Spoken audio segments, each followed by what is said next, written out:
Most people were taught a simple rule about money: save consistently, spend less than you earn, avoid debt, be patient. For decades, this advice worked. If you saved enough money, you were considered responsible. If you saved for long enough, you were considered secure. But something quietly changed. Today, millions of people are doing everything right and still falling behind. They save, they budget, they avoid luxury. And yet, wealth never seems to arrive. This is not because they are irresponsible. It is because saving money no longer plays the role it once did. To understand why, we need to look beyond personal habits and examine how the financial system now works, not emotionally, not politically, but structurally. Because the problem is not saving itself. The problem is what saving means inside the modern economic system. Saving used to protect purchasing power. Today, saving often destroys it. Let's start with a simple reality most people underestimate. Inflation is not just rising prices. Inflation is the system quietly taxing cash. Every dollar you save is slowly worth less over time. This didn't always matter. When inflation was low and interest rates were high, savings accounts paid you enough to offset the loss.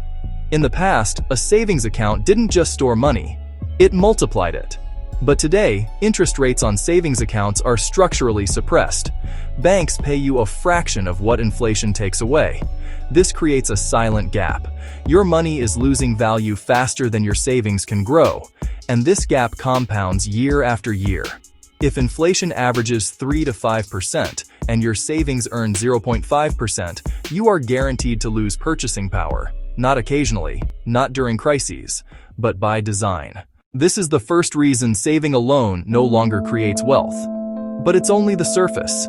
The deeper issue is that saving money no longer puts you inside the system where wealth is created. Modern wealth is not built by storing money, it is built by owning assets.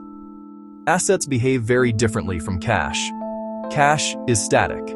Assets are dynamic. Cash sits still while the system moves around it. Assets move with the system. When central banks inject money into the economy, that money does not flow evenly. It flows into financial markets first. Stocks, real estate, bonds, private equity. Asset prices rise before wages do. This is not accidental. It is how monetary transmission works. Those who own assets benefit immediately. Those who only save cash feel the impact later, through higher costs. This creates a structural divide. Savers protect money. Asset owners grow money. And over time, the gap becomes impossible to close through saving alone. Another factor most people miss is that wages are no longer connected to productivity. For decades, productivity increased while wages stagnated. People worked harder, systems became more efficient, but paychecks stayed relatively flat. This means saving has less raw material to work with. When income growth slows and costs rise, the capacity to save shrinks. Saving becomes defensive, not strategic.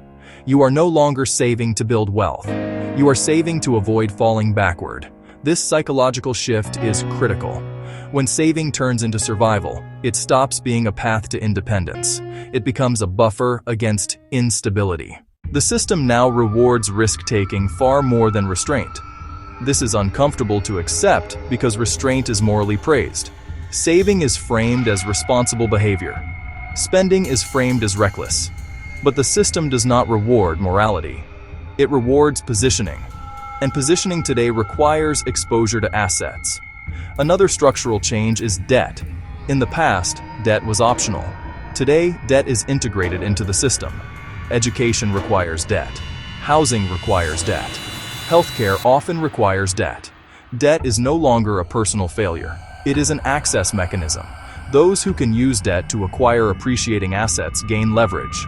Those who avoid debt entirely often remain locked out of ownership. This creates a paradox. People who save diligently but avoid debt may remain poorer than those who borrow strategically. Saving alone does not provide leverage, and leverage is now a core feature of wealth creation. The system favors those who can control larger sums of money than they personally possess. This is why asset inflation outpaces wage growth. This is why housing prices rise faster than incomes. This is why stocks grow faster than savings. Saving does not scale. ownership does. Another overlooked factor is time asymmetry. The system benefits those who enter asset markets early. Even small early investments compound dramatically over decades. Those who delay asset exposure while saving first often miss the most powerful years of compounding. By the time savings feel sufficient, asset prices have already moved. The entry point keeps shifting upward. Saving feels safer, but safety has a cost. The cost is opportunity. The longer money sits in cash, the more future growth it forfeits.